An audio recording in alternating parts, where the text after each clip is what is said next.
Hey folks, Bill Bodner here, Mortgage Market Guide. Thanks for tuning in to our MMG weekly recap. So, crazy volatility.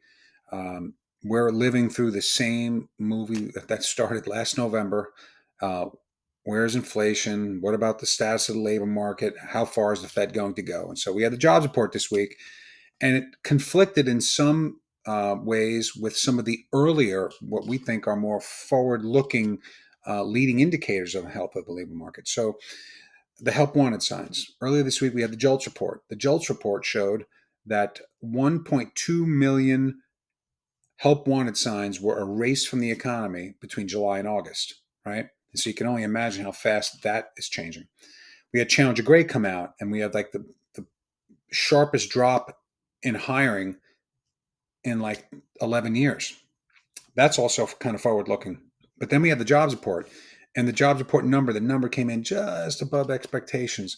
But when we looked under the hood, and the unemployment rate came down, but the unemployment rate came down because 55,000 people left the labor force. And for the Fed, it's a challenge because the labor market remains tight because the labor pool is not growing. And we still have to pay people maybe to come to work, maybe pay them a little extra. In the hourly earnings component, that has kind of softened a bit, and I think that's giving a little bit of relief that some of the wage pressure on the market has come out.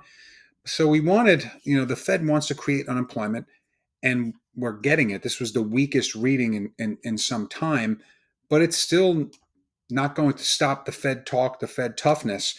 So we're still in this mode of watching what the data is. So now we got to look ahead. And next week we have a CPI number. It's a very, very important print. How that goes could really could be a deciding factor on where long-term rates go. And where I'd leave you with is remember that the Fed controls only an overnight rate, Fed funds rate, and the Treasury market controls the Fed. And right now, the Treasury market, the 10-year note specifically, is bucking the trend at 4%.